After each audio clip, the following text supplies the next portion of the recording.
Hello and welcome to the Two-Man Power Trip Wrestling. I'm your host, JP. Now, Boz with me today, very special guest, former WWE announcer. He's worked for ESPN, worked for NBC Sports, worked for CBS. He's done some golf. He's done some stuff for the PFL right now for MMA. He's, of course, the coach, Jonathan Coachmen. Coach, welcome in.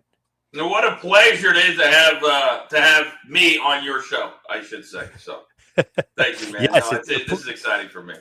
Pleasure for me. So what's going on in your world? We were kind of briefly talking. You are so damn busy behind the turnbuckle. I mean, you got so much going on right now. Yeah, it's been amazing. About a year ago, I would say maybe a little less than a year ago, I have a really big role with the PFL. You just said that with the Professional Fighters League. That's on ESPN. PGA Tour, that's on ESPN. But I had some people talk me into about a year ago. They said, hey, go talk to some content creators because with your ideas, I'm really a creative guy, I feel like. And I never wanted to get back in the wrestling space. I always said I never would. I didn't want to watch the shows anymore. But they also said, you've got almost 15 years in the WWE. Why would you not capitalize on that? And also try to educate the audience. So we started behind the turnbuckle. That has expanded into now we have four different shows. 2 are wrestling, 1 is sports betting, and 1 is kind of a hybrid. We have podcasts for every one of those shows. And then, so between the 4 projects, man, we're busy every day. I'm in this home studio, Johnny, I'm telling you, it never stops. But I tell kids all the time, and I tell people that I work with, if you're not grinding 24/7, if you're not going the extra mile, you cannot win in this space. And I promise you, nobody works harder than me and my team, and I'm very proud of that. Yeah, you guys got so much content going out there. You ever get tired? It doesn't seem like it. Well, and it's funny. I live in California, so I get up every day around 5:15 in the morning. I have my standard alarm set 5:15 every day. Our daily show is 10 a.m. Eastern, 7 a.m. out here.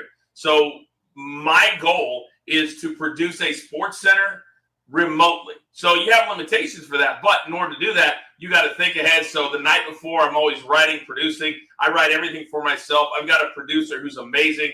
Do I get tired? There's no question that I get tired. But the nice thing is, when you're on Pacific time, it's a little bit better because then we're done early in the afternoon. My kids are in high school. I can still get out and do stuff with them when their school is out. So, yeah, I get tired. There's no question. But I'm looking at what I do as a 5 to 10-year plan. And this doesn't happen overnight. I've met with some great, really big creators. And they're like, don't even expect revenue for the first 3 or 4 years. And we're already to that point. And don't expect profit for at least 5 to 10 years. So, I don't focus on the money. I focus on the content. And if we do that, I think long term, we're going to do really well. And we already have 2 shows on national TV at the Stadium Network on Amazon and Direct and all these big. We're available in over 100 million homes. I'm very proud of that, too. Yeah, that's huge. Obviously, Stadium and obviously Direct TV, too. I mean, that's awesome. How did that all come about? Is it just, just pounding the pavement, just really, just hustling? So here's the message I kind of give to people out there, because if I was a college kid coming out right now, if I was coach, 7 years ago, I would be like, hey, it's not the same as when you're coming out, go to Topeka, go to Kansas City, go to New York, and then get to ESPN. It's different now. You've got to be able to do everything. The other part that I've always remembered is you never know who's watching. You never know if there's one person that's watching your content. That's why I've got 8 guys that are on our show, and they trade out, throughout the week. But I say, guys, bring your best every single day. And this is the story why. Because Stadium, they used to carry the Cubs games and other traditional sports. And then they had a new management team come in, and they said, you know what, we're going to completely rebrand the entire network. And we're going to do sports betting, we're going to do combat sports, and we're going to do pro wrestling.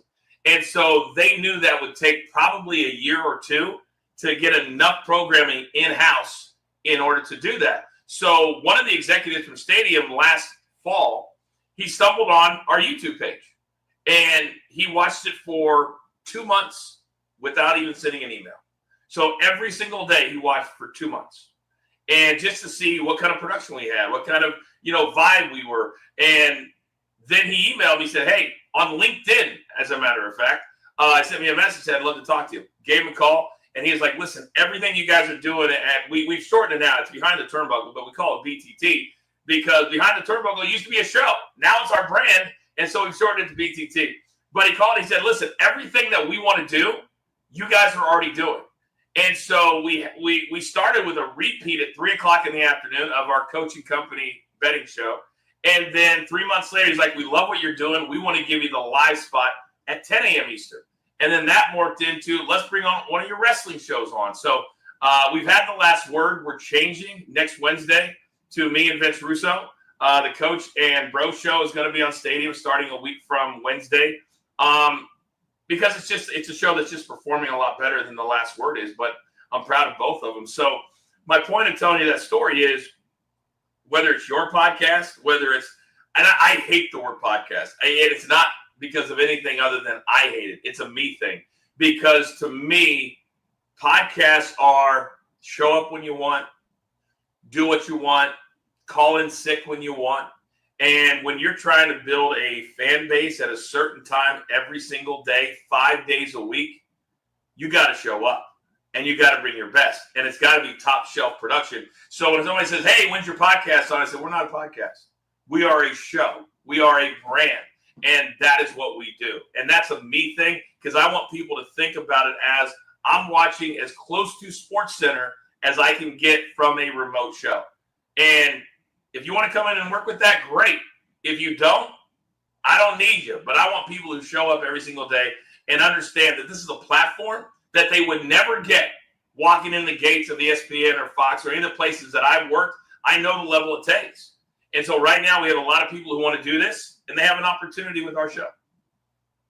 Love that. Yeah. And obviously you've been there, done that, WWE and ESPN. So you know, you know kind of what it takes just from a talent perspective. You really know what it takes. But I love that the guy is watching your channel, but he doesn't say anything to you. But you guys just churning out good stuff. And then he messaged you guys. That's pretty cool. Oh yeah. And he was like, we were spending millions. And I don't know the exact number, but he used millions. And he said, we've decided that we can get the exact, think about this, we can get the exact same numbers, if not better, by bringing in a remote, what I call turnkey show or turnkey brand. And we don't have to spend on, now this is also leads to another thing, that talent and people are becoming more rare. So you've got to be even better, because let's say Stadium had 3 shows, just to be hypothetical. And this could be any brand, any network. And they've got 24 people that work on these shows. And now they say, we're not doing studio shows anymore. So now those 24 people are now looking for a different job, and they want to stay in this business. So what's the point of that very quick story? Is if you're not actively trying to get better, making your skill set more wide-ranging, trying to figure out what I'm going to do in this new space that has podcasting, that has shorts and reels and content and all social media, all that stuff.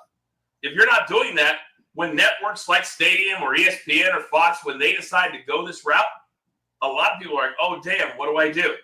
We were ahead of the game, which is why we're in the position that we're in. And then hopefully down the road in 3 to 5 years, it'll be a legitimate brand that either we're getting paid a lot of money or we sell it like what Pat McAfee did with his brand. Do you think with all that, with sports betting now, do you think that it's almost getting like out of control with how many people claim to be like sports gambling experts? Do you think like that's kind of getting a little crazy? Oh, there's no question, because 80% are not.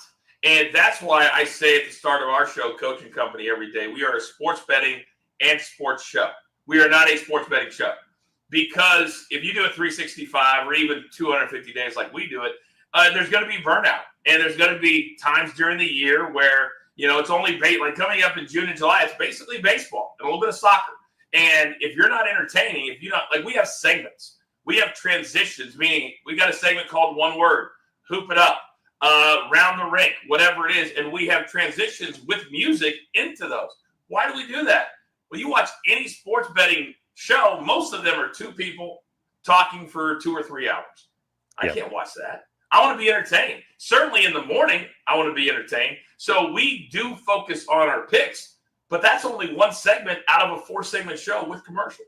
So there's no question there's a lot of people that are out there. There's also a lot of people that were flashes in the pan that came out and they're like, hey, and they had a little bit of a hook, and then they got exposed because they also realized, and you can understand this from how good you are doing your show and hosting, that when you have to do live stuff, because you see a lot of these influencers and they're popular and they get a lot of views on their content, But what people don't realize is their content is edited, heavily edited. And so eventually you don't want to travel to shoot that show on a golf course or whatever, because it costs a lot of money to hire crews and do that. So if you can't do content in your own space without a big budget, I went and did an interview with Fluffy, Gabriel Iglesias, the big comedian, and I shot it myself with my iPhone. And between the two parts, we have well over 1 million views on that interview. And so I tell kids all the time, you don't have to have fancy equipment and a bunch of people. You just got to have creativity, grind, and also be okay with certain things looking a certain way. So the sports betting stuff falls into that category. And I don't like watching people fall off the bus, so to speak. But I also like to see people that put in hard work, that understand, that have talent, that I work with my crew, that I like seeing my people succeed, because other people want the shortcut, especially in sports betting. There's so many scammers out there that'll post, oh, I just spent $200,000 on this. Come buy my premium play or whatever the case might be. Yeah. Those people are flashes in the pan. If you can do a live show, if you can do live content, and you can do it more than one day a week, now I'll talk to you. Now I'll say, okay, maybe you understand what this takes at the highest level. And that's not a knock on anybody. We're talking specifically sports betting. And also, I think a lot of the sports books are going through a change. Because remember when this started 6 or 7 years ago, it was they're throwing money at everybody. Everybody's getting millions of dollars. And if you were lucky enough, you were one of those people. Now, all that money is run out. And these sports books, because I literally have 2 meetings tomorrow with sports books. And they've realized there's only so many new customers. How many times have you seen on TV? If you bet $5, I'm going to give you $200 in free play. Yes. For new customers only. Well, how many new customers are there? How many times can a person change sports books? So what I preach when I meet with potential clients and partners that want to grow with our brands is don't come to me with a code. Don't ask me, hey, you're going to get paid based off of me doing the work for you. And that's what an acquisition deal is. And a lot of podcasts are that way, and that's fine. But when you come to me and say, I want to be on your show, we bring you brand awareness on a platform that's in 110 million homes. So we don't necessarily think that a success is getting 1,000 people to sign up for a $5 promotion. We believe that the long play is we're going to bring awareness to your brand. And in the long run, when somebody's sitting around going, I remember on Coaching Company, they were talking about BetMGM. And BetMGM did X, Y, and Z. And to me, brand awareness, think about whenever you're eating. You go, where I'm going to eat. Oh, I love Wingstop. I just saw that commercial. That's what we do organically on our show. So don't come to me with a code and say, we're going to give you a percentage of how many people sign up. That's your job. My job is to make people aware of your brand.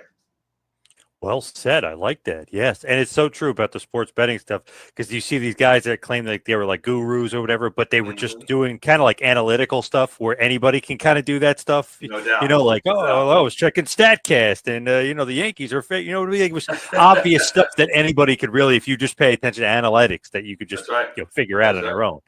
So they got exposed. A lot of those guys. Big time. I think it's funny though, like Dave Portnoy will bet like $250,000 on like Caitlin Clark getting a triple-double. Now we're getting like into the weeds with gambling here, just like almost too into the weeds with some of this gambling stuff. All right, but think about it. I'm so glad you brought that up, because Dave Portnoy, and I used to admittedly not like the Barstool brand. I didn't like the way they went about it. And then I started studying and doing the work. I spend 30 minutes to an hour every single day trying something that I don't know how to do. A lot of times it's editing social media videos, whatever it is. But I started studying these different brands. And I'm like, how did they get to where they are? And for Dave Portnoy, when he bets $200,000, most people don't realize he got one of the luckiest breaks ever. Builds a media company, sells it because they wanted to start a sports book. And then when the sports book failed, Penn Gaming sold his company back to him for $1. And then because they couldn't have 2 sports books, so they wanted to go into business with ESPN. So then Barstool just signs a $10 million deal with DraftKings. So for Portnoy, it's an investment in the deal with DraftKings. And they have 2 or 3 different betting shows. So now that's what I'm talking about. Organically, DraftKings, probably the smartest deal they've ever made, because they made a lot of bad ones 5 or 6 years ago. But now with the Barstool brand, that fan base are 18 to 34-year-old idiots, because I'm one of them, that are betting on Caitlin Clark and whatever it is Caitlin Clark is doing. So for Dave Portnoy to do that, he's now telling people, as the leader of this brand, I'm in it with you. I'm putting my own money on the line, and I'm putting a lot of it, which means I'm confident in what I'm doing. So you should be too over here at DraftKings. And now the next deal could be $20 million.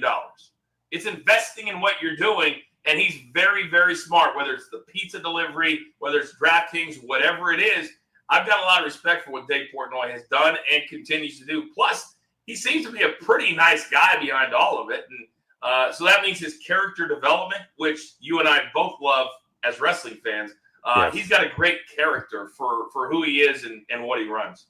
Right. And he's big on Boston. He's basically guaranteeing the Celtics would win. They get destroyed, and obviously they're done. So that adds to like the heel heat and everything else he's got going on. The New Yorkers hate him. Yeah. Like, gotta love that. Yeah, very, very wrestling like a little bit there, where he's if you don't playing embrace up your the heel. yeah, if you don't embrace your heel when you're in his position, you're literally leaving money on the table. And he's not going to do it. He's got a big business to run. Barstool is turning into a big business. There's no doubt about it. Now, obviously, wrestling. Wrestling. Like you said, 15 years at WWE. When you were talking, I think it was the other day or the other week, you were talking about the power struggle at WWE, and I was just kind of curious. The way it's laid out, like the map, if you will, or the hierarchy, if you will. So The Rock is ahead of Ari. Is that the way it was going? I was thinking, like, I thought Ari was the boss of WWE. Oh, no. So Ari is the boss. So what we were talking about on the Coach and Bro show is how everything is laid out, and you can kind of take the power struggle from the people the names that are on the revenue that they had to report, as big companies do. And on the report, Ari was the number one guy. He is the guy. He also runs 2 or 3 other things that they run. It gets very complicated. But for this discussion, The Rock got anywhere from 30 to 45 million in the last year to come back and be on the board of directors. So on their financials, you've got Ari, you've got another name, and then you got Vince McMahon. And then below Vince, because Vince still owns third most stock options or pieces of stock in the company. Most people don't realize that. So then you keep going down. There's only about 8 names on the list, and there's Dwayne Johnson. And then you got Nick Khan, the president of WWE. The one name that's not on there is Paul Levesque. It's Triple H. And from my time there and my time with The Rock, I know for a fact that he does not get along with Triple H. That does not go away. They've always been butting heads for years and years for a lot of different reasons. And I actually like Triple H a lot. He's always been nice to me. He's kind of a ball buster, but that's okay. But now with this dynamic with Vince being pushed out, now Triple H is the old school guy. He's the guy, and at his core, he's an old school wrestling guy. The reason I said on my show there's a big power struggle, well, first of all, I've talked to 2 people close to the situation. And they've told me, but I can't tell you who they are, but I've got really good intel. Also, look at everything, John, that played out the last 3 months, if you really look at it. And fans love to read headlines, don't they? I call them marks for a reason. They read, I've been getting crushed over one quote I made about Bayley 3 weeks ago when it was an 8-minute discussion. And that's why I hate dirt sheets. But Rock comes back at Elimination Chamber. We thought it was going to be this great lead up to the greatest heel turn in the history of the business. Did you think that? I thought that. Yes. Yeah. So we don't see The Rock at all. They do shows overseas to facilitate Cena and his movie schedule. But not only do we not see The Rock doesn't tweet. He doesn't post. And we know nobody uses social media better than The Rock to promote things that he is in. Remember a year ago when he was part of the whole Cody thing, he was posting 10, 12-minute videos on Instagram. Those are awesome, yeah. Nothing, remember? So I encourage fans, do a little homework. Don't just go look at a headline on a website and go, oh, that must be true. Because when you look at this situation and The Rock's getting, let's say, $40 million to be on the board of directors. Johnny, if you and I were on the board of directors of a company and they had their biggest event of the year and they've got 100 million fans subscribed to YouTube. They've got 100 million fans on Twitter, on Instagram. Don't you think that you should at least post during the week of said event? Is that too much to ask? Right? Definitely not. Not a Definitely post. not. Yep. Not a post. Not only did he have a post, the 3 posts he had within those 5 days was on Project Rock and his Under Armour shoe. So if you go to look at his Twitter, that's all that was there. That's intentional. That's intentional. Because then he doesn't tweet the night of for a main event storyline that he started. And then it got worse. He went on Pat McAfee after Cena went on Monday. And the other part that I don't agree with right now when it comes to the WWE is that TKO, who's their owners, they want to make it an entertainment product. Vince never would have allowed this. And I got to believe at his core, Triple H doesn't agree with it. Because now they're saying when these guys are on the show, they're the character. When they're off the show, they're just a regular person. That's not how wrestling works. Like, I'm the coach 24/7. Now, do we know it's choreographed? Of course we do, Johnny. Of course we do. But I don't want it shoved down my throat that it is. So when The Rock doesn't show up, Cena goes on Pat McAfee, and he's baby facing the fans. After he just won the title as a heel, he should have still been a heel. And then 24 hours later, The Rock shows up on McAfee, but couldn't be in Vegas, and then gives a flimsy excuse of, I've got my own things going on. Wouldn't even be specific. And then he tells us that Ari asked him to come to Toronto because ticket sales were down. He didn't say, I came there to help with the storyline. He didn't say, hey, we had this planned out. He said, I came to help with ticket sales. Oh, and by the way, we decided to do the heel turn. So he's telling us that somewhere along the way, there was a disconnect between him and creative. And I don't know why people couldn't see that from watching the interview. And then on top of that, you literally don't even show up for anything. And then to say ticket sales are slow, have you noticed the last 6 months, Mark Shapiro, the CFO or COO of TKO, every chance he gets, well, we're not charging enough for tickets. Clearly, because we're selling out so fast. Yeah. Oh, clearly, we're going to knock 100 live events. House shows are the lifeblood of pro wrestling. That's how you get fans to fall in love with a character, is going to Poughkeepsie, to Erie, Pennsylvania, to White Plains, whatever it is. And they're knocking all those off the board. Why? Because they want to make sure the guys have work-life balance. Get it. Give them a weekend off. I missed one Monday in my first 10-plus year run in the WWE. Did I like it? I wish I would have had some more days off. But the bottom line is, this is the wrestling business. And there are certain ways that you do things to make it successful. And when you have a corporation take over a family-based, talent-based business, there's a disconnect. And that's all we were trying to talk about. And if you look at everything that I just laid out for you on your show, then you can see that I'm right. And we predicted that within 18 months, Triple H will not be running WWE anymore. Wow, that's obviously pretty bold, but that's pretty crazy if you just think about the success he's had so far. But if he's butting heads with the board of the director of the board of directors, the lead guy, and you know what I mean, that could be a problem. Well, look at WrestleMania. If you want to really break it down, and I always compare, because even though he's head of creative, he is the new Vince McMahon of WWE. You're two different companies under one umbrella. So Triple H is the face. Nick Khan does a lot of interviews, but it's Triple H. And I actually feel kind of bad for him because I've always really, really liked him. But look at what happened at WrestleMania. He gets inducted into the Hall of Fame for the third time. An hour and 37-minute speech at 1 o'clock in the morning. You're overscheduling the entire week. There's nothing free for fans to go to. And then at WrestleMania, you're going to disrespect Bret Hart and Stone Cold Steve Austin and walk them out with everybody else to give a wave to the crowd, and you get your own water music entrance right next to those guys. He made himself the star of the week because I believe, and this is all wrestlers, they're paranoid.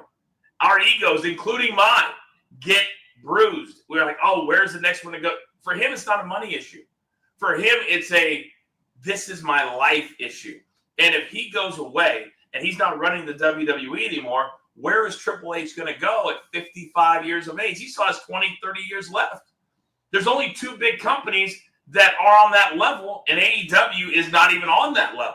So I actually feel bad for him because there's a power struggle. Nick Khan, by the way, he doesn't even go to Connecticut anymore. So you've got an entire company that the president is never even in the building because he stays in LA. So if that's not a power struggle, if that's not a power dynamic, I don't know what is. His lifelong friend, The Rock, too, never in Connecticut, obviously. Nick's lifelong friend. The only thing about Triple H, though, that's very interesting to me is who would want that job? He supposedly, and I believe it too, probably works like 80 hours a week. Who else would fill in and want to work? Obviously, The Rock doesn't want to do that, right? No, he's not doing that job. You know? Here's my prediction, is that The Rock wants Brian Gerwitz to be the head of creative again. I think, wow. And a few people know this, I actually sublet my very first apartment when I moved to Stamford, Connecticut back in 2000, 22 years old, from Brian Gerwitz. It was his apartment. Wow. And he wanted to live in New York City. So he needed to get rid of it, but they wouldn't let him out of his lease. So I've known him for a really long time. And I've got a lot of respect for his creativity. But there's no way that Brian could come back. He used to be the head writer of Raw, that he leaves to run all of Rock's $7 production from a creative standpoint. And back in the day, if you saw Rock, I guarantee you within 10 feet, Brian was going to be somewhere. They were in lockstep. So he has trusted Brian for 25, 26 years. So when you have a really powerful voice in charge of creative, and I don't know how much Rock is still liking making movies. I know he's got a big one coming up with Martin Scorsese, but I know this, Rock loves to make money, and when offered $40 million to come back, who's going to turn that down? When you go through the process where Black Adam cost a lot to make, didn't make a lot of money. Moana made a lot of money, but let's be honest. I love a lot of Rock's movies, but early on, he made what I thought was a fundamental mistake. And I actually talked to him about it one time, and he kind of brushed me off. That when he left, he really listened to his agents. And his agent said, you got to cut ties with the WWE. I went through the same thing at ESPN. A lot of executives back then, not now, clearly, but back then, they didn't like what we called the wrestling stink. And when I came out of WWE, I was trying to get a regular job. Nobody would hire me. Finally, ESPN did. But I had that wrestling stink on me. Rock had the wrestling stink on him, trying to become a bona fide A-list movie star. So he left cold turkey. So it was a lot of his early movies, which I loved, fans didn't go see. Because, Johnny, you got, let's say $5 million, to use that as a number for this discussion, okay? Yep. $10 a ticket to go to the movies. That's $50 million you would start with from just wrestling fans before the normal people go to see it. But when you alienate those fans, you know this, wrestling fans are brutal, man. They feel like you're their guy. We made you. You're my guy, Rock. And if you're going to leave me after me building you up for 5 years, making you a multi-gazillionaire, I'm not going to go see your movie. And I thought that was a fundamental mistake. Instead of showing up on Raw once a week, every 2 weeks, and still showing that you're a wrestling guy. And hell, he spent 2 hours a day covering his tattoo until he was like, screw it. This is who I am, and I'm going to leave it. And then he was able to work out for those 2 hours instead of getting makeup. So to me, all the way along, it's been like this with his movie career. He's done great in business and all of that, and I've got so much respect. A lot of what I do, how I talk, how I move, I learned from him. But when you get to a certain point in your life and somebody hands you easy money and gives you power and gives you creativity, that's a really hard thing to turn down. And I think something happened, and we're going to see it playing out in real time, but something happened where once you take the money, you still have to show up. And we didn't show up. You got to believe behind the scenes, somebody wasn't happy about it. It is crazy to me because he basically said on Pat McAfee, he didn't show up. He didn't want to take the shine away or the attention away from Cena. But by not showing up, he even did that even worse. That was even worse happened. That's the greatest point that you could ever make. And he knows that, Johnny. He knows that. He knew that when he said that, I was sitting right here watching it on the big screen right next to me. And I was like, that is bullshit. I was like, there's no, he's smarter than that. He knew by not showing up that all anybody would talk about was him not showing up. And then what happened? The 13 other matches, 2 nights of WrestleMania, nobody talked about any of them. You watch any of the recaps, any of the shows, nothing. And that to me was a real disservice to the talent that got onto the shows. Now, don't get me started with the 2-night event. They don't have enough talent right now to fill 2 nights and make me interested. But if you're going to do it, then you got to believe that some of those matches are worth talking about. He sucked the entire oxygen out of that entire event by simply not showing up. And then 2 days later, giving us that excuse for not showing up. That also told me that they were scrambling on the fly, that they're trying to come up with something because they're like, oh, damn, we miscalculated this. And that to me, Johnny, was the hardest thing to understand. These are really smart wrestling people. When you're doing a wrestling angle, you start it and you finish it. But when he said, oh, yeah. I called Cody and I called John afterwards, and they said, I think the final boss's job is done. Remember when he said that on McAfee? Yeah, I think my job, your job is done. All you've done is this. That's it. You did the throat slash. That's all you did. And then, Johnny, please, I mean, I'm a pretty creative person, but it would have taken me about that long to go, okay, let's have a boring match with a few moves and then send, Travis Scott and all 160 pounds of him down to the ring and then have John Cena miss Cody by a foot with the shot with the belt. And that's how Cena wanted to move into the record books. So when you talk about the 17-time world champion, that's going to be the match that he wanted in. That's what he's going to be bragging about for the rest of his career. Come on, don't insult our intelligence. That was quite possibly the worst way you can break the record. And I know Cena. Yep. I traveled with Cena. I can't believe that he was on board with this. But alas, he's also a team player. And once the clock ticks down, you got to walk out and you got to execute the game plan that you have. My whole thing with that, first of all, it was awful and terrible. But when you have an entrance for a guy and Cena and the music hits, you immediately think it's The Rock. So for the fact that it's Travis Scott, period, is terrible. But the fact he got an entrance with music to get everybody hyped, that would like added to it. I was like, holy crap, who wrote this? Like, that was so bad. That was awful. It's a lot of companies are doing this now. And it's cross promotion. I call it cross pollination. And they love to go with the influencers and the guys that have really big following. You've seen that with I Show Speed or whatever his name is. And I'll give I Show Speed, if that's his right name. I'll give him credit because he took a shot from Ron Breaker at the Rumble that most wrestlers wouldn't have taken. But if you notice his inexperience, his left arm was down or his right arm, which one? And that's how you break an arm when you get a spear with the velocity of a Braun Breaker. You just got to learn how to take it. He's untrained.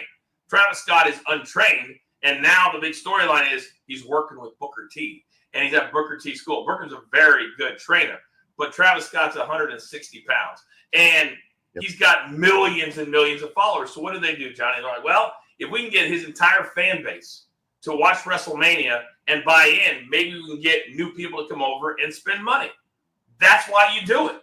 And to me, this is the one business that doesn't translate that way. Some 16-year-old kid that loves Travis Scott isn't necessarily going to watch a PLE on Peacock to watch his boy maybe or maybe not be there. And so they did not get the publicity that I think they thought they were going to. Definitely. And to me, this is like crazy, but maybe I'm just an old school wrestling fan. I'm trying to book it logically here. But if you don't have Rock for Mania, Cena loses. That's the thing. He should have lost. And then Rock comes back, and then Cena wins. I don't care if it's next show, but like he can't win if he doesn't have the group together. Like him, Travis Scott, Rock. That was the whole thing. So if Rock isn't there, you can't have 2 weaker guys beat the one guy that you're, pumping up that he's like the Hogan of or the Austin of your show. It's like, I don't know. To me, that was like booking 101. Like that's a huge mistake. I don't disagree with you.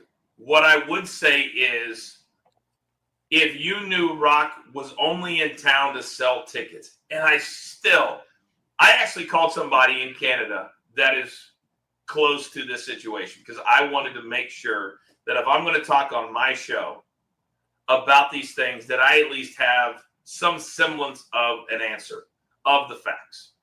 And this person told me that 1,000% ticket sales were struggling.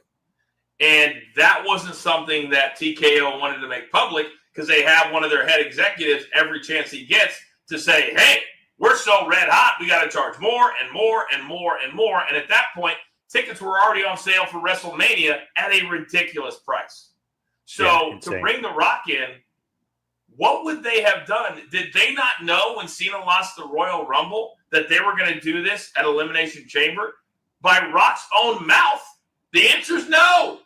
And so if he's going to be there, what I would have done is let Cena win as a babyface. Have a really, really hard fought, but I don't know how long he can go or how hard he can go at 45 years of age or however old he is, 46. So I would have let him win as a babyface and go crazy, and the crowd would have gone bananas. And then you spend this summer, he can sell his soul the next night. You could have brought Rock out or brought, and this is the other lost art, Johnny. When I was in full-time in the WWE, if somebody was going to be gone shooting a movie or they were hurt or whatever the case was, you put them in a backstage skit or you shoot a video with them. It's about the TV product, not just about the product in the building.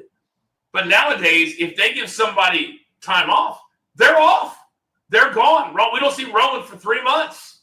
Yeah. We haven't seen Cody since WrestleMania. And that, to me, is a huge, huge mistake. When you can throw a camera in somebody's house and then cut a video. You could have Rock show up and be like, last night, I made it happen. Or you could have the referee somehow quick 3 count. Whatever. And be like, I was controlling everything last night, and there was no way that Cena was going to lose. He sold his soul to me for the opportunity. And then still kind of do the same thing, but now he's a heel throughout the summer, flip him in the fall, which is what they're going to do anyway. But now I've heard rumors that Rock and Cena somehow are going to do something around SummerSlam because I think everybody realizes that they had such a missed opportunity. And I've heard people talk about sabotage.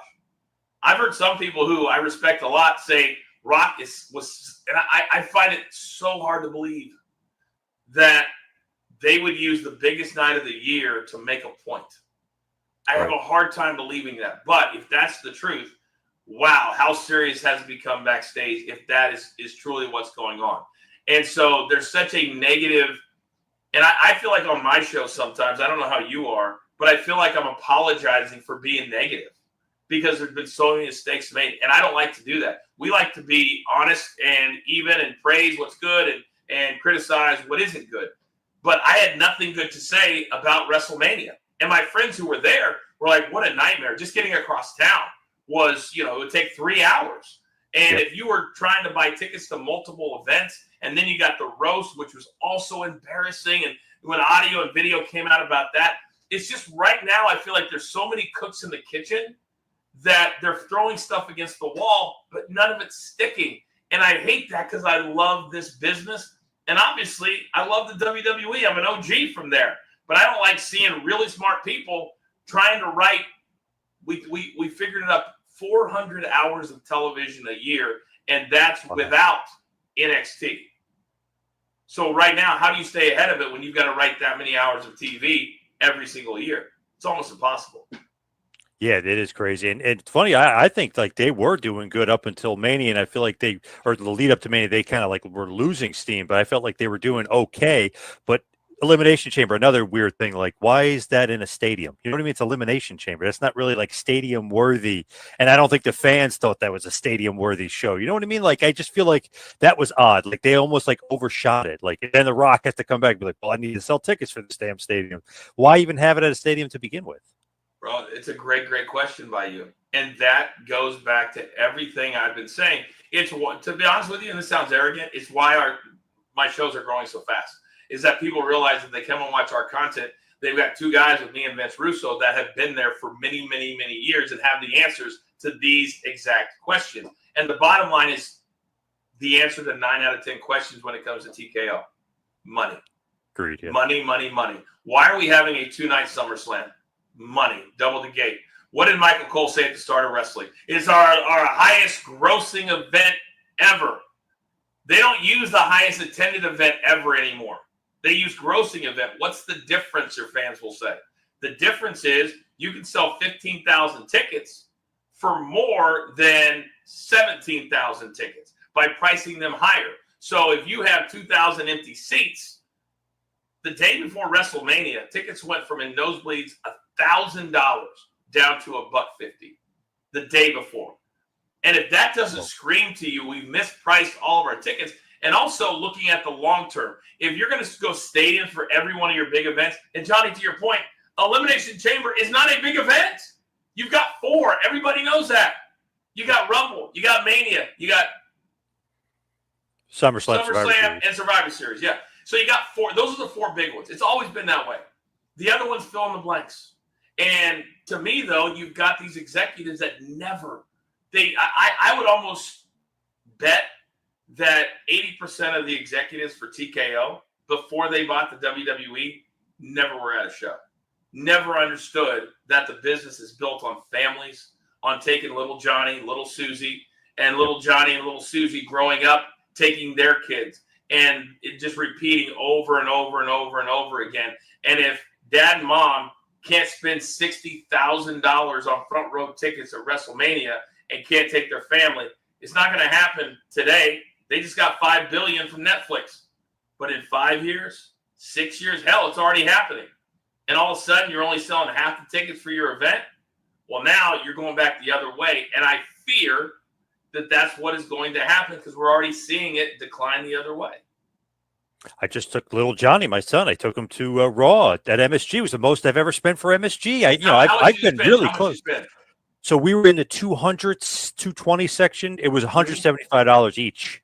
So, whatever, $350. You weren't even in the 100s. No, it was in the 200s. Yeah, crazy. So 100's in the $300 to $400 range. Yes. Right? Yes. That's insane. That's insane for a wrestling show. Now, I will say this, that Madison Square Garden is 3 times as expensive as most other arenas to rent. I'll give them that. It's about $200,000 for them to rent Madison Square Garden. Austin is only $35,000. That gives people kind of an idea. But still, I remember Vince told us one time he was willing to take a loss on a show just to run Madison Square Garden. And always ran it during Christmas. He would take a loss on a show to make sure that they ran Madison Square Garden a certain number of times every year. He believed in that. He believed that was the home. It's always been the home of the WWE, and you don't not play it because of cost. And that's what he would do. Yeah. Man. I've been to a ton of shows. That's obviously the most I've ever spent at the Garden. But I've been to a ton of shows at the Garden. I was just like, my God, I can't believe SummerSlam '98. I was there, and it was better seats, but it was way cheaper back then. So just crazy. Doubt. That's pay-per-views. But yeah, it is crazy how much TKO's charging for tickets and stuff. I'm even looking at SummerSlam at Giant Stadium. It's a ton. It's a lot. How much is it right now? I haven't even looked yet. So good seats that I was looking at, but not great, were like $1,000 a piece. So I was like, man, that's crazy. So I didn't even click down further. I'm guessing it would be between 5,000 and 10,000 if you want to get really up close, which is crazy for a stadium show, on 2 nights. And it's a 2-night show. That's the other part of this that nobody understands. There is no ticket demand when you have a 2-night show in a stadium. There's no ticket demand. It's 120,000 tickets. Just like in WrestleMania, they had the day before Mania, 48,000 for night 1, 50,000 for night 2. And magically, when they went on the air, Michael Cole said it was 124,000 combined. I'm not a math major, but the math doesn't add up unless they just papered it and handed out tickets outside of the show beforehand or sold them for $50. But SummerSlam, you're charging, and I think that they were charging. There's a VIP package for $47,000. I heard. It's sold out. Is that true? It's sold out. Those sold out, right? Yep. See, that's the problem. When people pay that kind of money, and I said something on social media, and the fans were like, "Coach, but that was a package that involved a limo," and I'm like, and you're putting lipstick on a pig. you're still paying $47,000 to go to a wrestling show at the end of the day. And that's just insanity to me. Insanity. I forget which wrestlers you get to be. I might have been Undertaker or something, but you could go to a Comic-Con or something and meet him for like $200 or whatever it is. That's exactly right. I can go buy a ticket for $50 and stand in line to get Taker's autograph. My God. Yeah, I like, to me, I was like, wow, if you have that kind of money, I want to see your house, I want to see your car. Like, if you're spending on wrestling tickets, I want to see what else you got. Like, man, that's just insane to me that they have that type of money. Do you know one of my favorite things when I used to go to WrestleMania? And I've been a part of 16 WrestleManias. My first run, I was knee deep in WWE. I was early 20s. I loved being on the road. As soon as I unpacked my bag, I couldn't wait to get back to the airport and do it all over again. I loved it. My favorite thing was going to WrestleMania right from TV, right from SmackDown, getting in on Wednesday and hitting the ground running and meeting all those fans that had come from 50 different countries, that had all the different accents, that spent their loving last dollar. And I would, in my own little way, try to give them extras. And if it meant, hey, here's a T-shirt for your son, or hey, here's an extra autograph, or hey, come on over here, Hurricane. I want you to meet these guys and take a picture. Whatever it was my favorite thing. And it made their lives, because this was a bucket list event. It still is. But when you turn a bucket list event into the Super Bowl, and now it's a corporate event, now little Johnny and little Susie don't matter anymore. And that is where a lot of us have a problem. Yeah, they got to go back to the basics of the like kids can afford it. I know Vince back in the day, I was watching that WrestleMania 9 documentary. He said he wanted to make sure that there was $25 tickets. I know this is 1993, but that's awesome that he was saying, I want this price point always available to those fans. It's a mindset. It's not even about the year. It's a mindset. And when your mindset is, I need every last dollar. One of the guys that I have a lot of respect for right now, he's the owner of the Savannah Bananas. And my show on Stadium, they're the most popular baseball team in the world. And they're like a Class A ball. They're like minor league baseball. But they're not, they literally have added 12 teams this year. The main team is only doing 4 games in baseball stadiums. They did football stadiums. They had 65,000 people at Clemson to play against Clemson in a preseason game. His entire motto is fan first. He says that they don't even charge, get this, sales tax on their merch. Think about that for a second. Wow. They pay the sales tax. They pay the delivery. And so he's like, we leave millions of dollars on the table every year because we want to make sure that the fans, when they buy our T-shirt, they'll buy 3 of our T-shirts for the entire family. So we pay that. And so then when the family's walking around their hometown, people are like, hey, what is that? And he goes, it's long-term thinking. And he goes, I don't even know how much money's in our bank account. Have no idea. We just go out, and everybody that works for them has to have, when they fill out their resume or fill out it's like they ask particular questions because they want unselfish people. And when I started studying them, and their games are on right after my show, sometimes the repeats, and I'm like, how cool is it that my show is right before this incredibly popular baseball team? And the way they've changed the game, that if a foul ball is caught by a fan, that's an out. How cool is that? There's a time limit on games, 2 hours. That's it. So all of these innovative things are fan first that long term, Johnny, are going to bring them way more money than if they charge sales tax or charge delivery. And the WWE does just the opposite of that. It's almost like they sit around in a room, and you and I have talked now for 30 or 40 minutes. We haven't even talked storyline other than main event at WrestleMania, because this is what's going on in the wrestling business right now. And that sucks. I would rather talk to you about Dom. I'd rather talk to you about Tiffy Tom. I'd rather talk to you about all this stuff. But half the time, I'm getting texts as I'm doing this interview. It's like, oh, Raw sucks again. Oh, we can't get them out. Money in the Bank again. Oh, it's. And when you have so much content, and there's no going back. There's no going back because all these contracts are done. So Netflix already paid for 10 years. If I said, Johnny, I'm going to give you a 10-year contract, and I'm going to pay you all the money up front, guaranteed. Be realistic. How hard would you really work for those 10 years?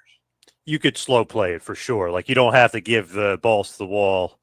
You don't have to go crazy attitude ever. We got WCW breathing down your neck. You don't have to go crazy every week. Absolutely.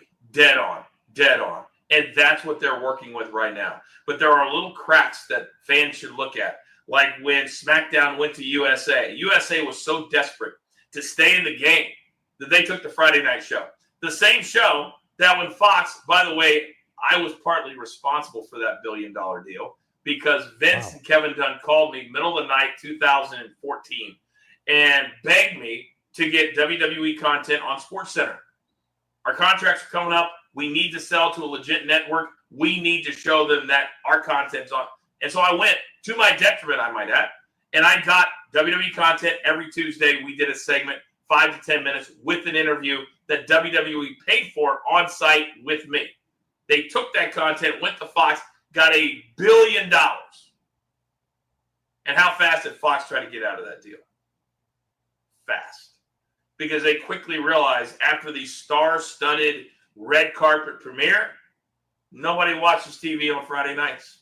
Even less people watch TV on Saturday nights. So they invested in what they thought was going to be a red-hot product, could not get rid of it fast enough. Well, USA scooping it right up. But what are we seeing, Johnny? They're already going from 3 hours back to 2 hours. And if you're a network and you have 3-hour programming that's red hot, that third hour is pretty lucrative, wouldn't you think, for advertising? Sure. Yep. I would think so. So clearly it's not going as well as they think because they're going back to 2 hours. Now, to me, I'd go back to 2 hours because it's the right thing to do. Because now you don't have to have 3-segment matches all the time with talent that you don't have. And we actually talked today, me and Vince Russo, we were talking about how many wrestlers do they have on the roster that actually sell tickets. That when you put their face on the marquee, you're stopping and saying, hey, I'd like 2 tickets or I'd like 4 tickets. We counted 7. 7. Whoa, okay. Between all the brands, 7 that we believe people actually buy a ticket to walk in the door. Now, it's not to criticize the other talent. The other talent collectively make people want to come and watch the show. But we had a guy that sent us a DM in the chat, and this is another problem they're having, and this is the disconnect, is you've got a marketing team in Vegas. Right now, if you've got 2 people with the same job, because I know this for a fact, and they both do travel, the lady who did my travel for my entire career, 36 years, she gets fired. Have they stopped doing TV? Have they stopped traveling? No. So you got a person that does travel for UFC. They give all of that to her and their little team because they want everything in Vegas and LA and the West Coast. And now all these people in Connecticut are getting fired. So when that happens, now all of a sudden, less and less people are going to be on that side of the fence. And I completely just lost. What was I just talking about? I was just trying to explain something. I literally lost my train of thought. Well, you were saying basically they only have 7 guys on TV that are good enough talent, but collectively they're there. You go. There you go. Yeah. Thank you. Yeah. So you've got marketing people on that side that don't know about selling tickets. They don't know how it works. And so when you don't have house shows anymore, this guy said he just went to SmackDown, and on the poster, Cody, Bianca, and a third person was advertised. None of them were at the show. So when you've got little Johnny, and he's like, I'm going to see Cody Rhodes tonight. When I buy my ticket back in March for a May show, and Cody Rhodes is on the marquee, Cody Rhodes better show up. Right. And so they're starting to advertise shows now with talent that is not showing up. And that's going to be an even bigger problem. Hopefully it's just a couple of mistakes here and there, but we had several people in our chat today that said the exact same thing. Who were the 7? Do you remember off the top of your head? All right, so Becky and Rhea Ripley were the 2 females. Because we were talking about people that are working full-time. So right now I don't feel like Charlotte's back full-time, or I probably would include her. And then on the men's side, Roman Reigns, but he's not full-time, so we had to take him off the list. Cody Rhodes, clearly. Randy Orton, we gave the nod to. Right now, semi-full-time Cena, but he was kind of a half. Jey Uso, even though he's gone through some negative stuff, right? Lately because, he's not the right guy. He still has the best entrance, selling the most merchandise. Yep. And then we said Seth Rollins because Seth is one of the it's CM Punk and CM Punk. Yeah. Those were our guys. So Seth Rollins were kind of on the fence, but he does show up every week. He is there every week. I also think the brand split when you have limited talent, and this is why when you watch shows like I was catching up on LFG today. I loved LFG, by the way. But it's going to take those kids 3 to 5 years to get to the main roster. So if this is the talent base that you have, and they don't want to pay talent because they don't pay UFC talent either, they're not in the business because every million they give away to talent, guess what? That's $1 million they don't put in the bank to pay off the debt for all the other things that they bought, like the UFC, which they spent $4 billion on. So they bought the WWE to pay off that debt. And so that's why they don't pay talent. There's about 5 talent that make north of $5 million a year. Then everybody else is just kind of, it's a nice living. But if you don't have house shows, back in the day, you got paid a bonus for house shows. You had a downside guarantee. And if you got to it, awesome. If you didn't, they gave you a check to make you even for the end of the year. But without those, you're basically working like a baseball player. Here's your salary. Here's when you're working. And to me, that's a short-term solution to long-term non-success, I guess. Yeah. Surprised you guys didn't throw Jacob Fatu on there. Maybe he's going to be a guy you pay. Well, he's not there yet. He's not. You got to remember, these are guys that they put him up on the marquee. People are going to recognize him and buy a ticket. Do you think the average fan right now? Not yet. Jacob Fatu, he's not on the Tonight Show. He's not on Jimmy Kimmel. No. So, but I love him. I think he's going to be amazing. But he's got to learn how to talk. To me, I don't want to go back and work for the WWE. But part of my job when I was there was to run a room called the pre-tapes room, and I worked with talent on character development. And I would do all of the interviews for home video and Entertainment Tonight and Access Hollywood and that. And I loved doing it during the day. They need that to happen again. Because a lot of these talent don't know how to cut promos. They just don't. And if you can't cut a promo, you can't get over. And if you can't talk and make people believe in you, you can't get over. And I would defy you to give me 10 names that can walk out there and give a promo and get the crowd to cheer or get the crowd to boo you. It's a hard thing to do, and not everybody's cut out for it. At WWE, they'll give you a mic for like 10 minutes. Like you said, a long period of time. So it's like sink or swim. You better be good because they're gonna. You have to fill up the time. You had to eat up some time with your promos. And if you don't, then you're not going to be on TV. And it's all a trickle-down effect. I mean, Karrion Kross, to me, is one of the most underrated stars on the roster. Yeah, he's awesome. Yep. He's awesome. And the other day he did a video going, man, they're going to start selling my T-shirt in the arena. Really? You're not already? And then you got Chelsea Green. To me, she's the #1 superstar when it comes to creativity on the entire roster. And you're going to take away her title? Give it to Zelina Vega, all 4'11", 110 pounds of her. And the story is very nice with her father. I never want to discount that. But in the wrestling world, Chelsea Green, clearly something's going on backstage. She didn't have a match at WrestleMania. I heard that she questioned it, which she should be allowed to do, I might add. You've got 14 matches, and one of your champions is not having a match who's arguably more over than anybody on the male and female side of things. And all of a sudden she loses to somebody you just signed 3 months ago. And then Zelina Vega did an interview going, oh my goodness, I didn't know till right before I was going to win. Why would you ever say that? Right. And those fans who don't understand, like, Coach, what's the big deal? WWE likes to keep things secret. Not those things they don't.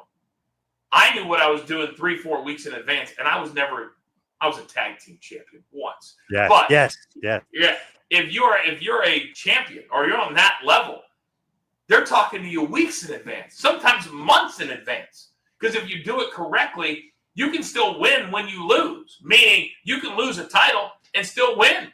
I would argue that Chelsea Green, even though it was last minute, she still won the night. Because what did she do? She lined up people with little American flags, and she said goodbye to her character. And I mean, It was amazing. She didn't cry about it, even though she could have. And to me, that's what every talent needs to understand. If you're not investing in your own brand, you're going to be sitting around all day waiting for some little writer to walk up, hand you a script, and say, here's what you're saying tonight. Go out and do it. And when I was there in my first run, we had 20 guys, 25 guys that could main event WrestleMania. It was hyper competitive. And if you think Rock or Stone Cold or Triple H or The Undertaker or Shawn Michaels or the Dudley Boys, the list goes on and on. If you think they were sitting around all day waiting to be told what they were going to do, you're sadly mistaken.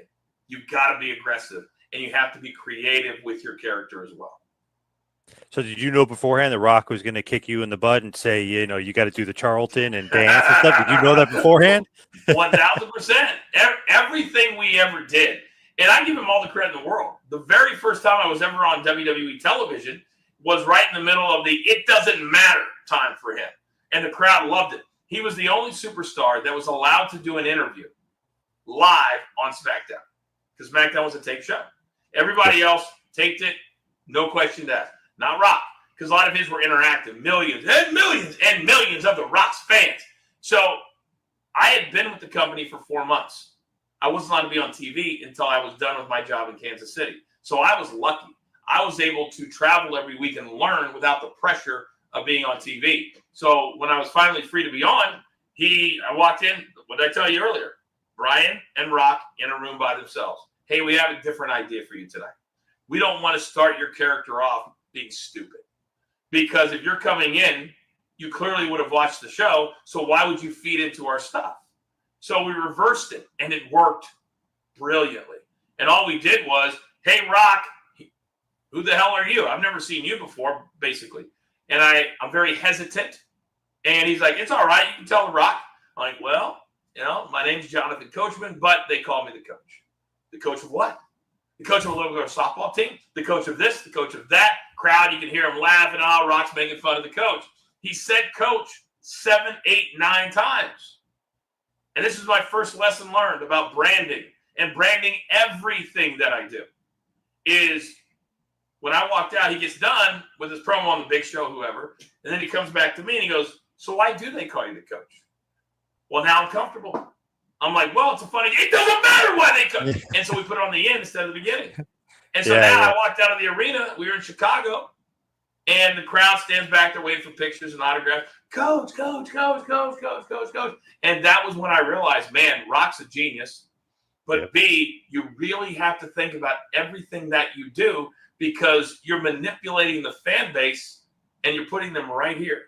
And that's what we did that night. And that's what I try to do even to this day with everything that I do. Love that. And Rock was so good because even Kevin Kelly, remember you used to call him Hermie, and then everyone go Hermie. It's just like he does like the little things. He gets you, he just gets you at the end. Yeah, it's so good. You know what's so funny? You know what's so funny about Kevin Kelly is, and I everybody gets heat backstage or whatnot, and I don't know if he was in trouble or whatever. But the day, do you remember the day that we used to shoot teases? And we'd have one of us outside the Rock's locker room. Coming up next, Kevin Kelly's going to catch up with the great one, the Brahma Bull, the Rock. And so one night, and we're sitting in the production meeting, and I'm reading what they wanted him to do.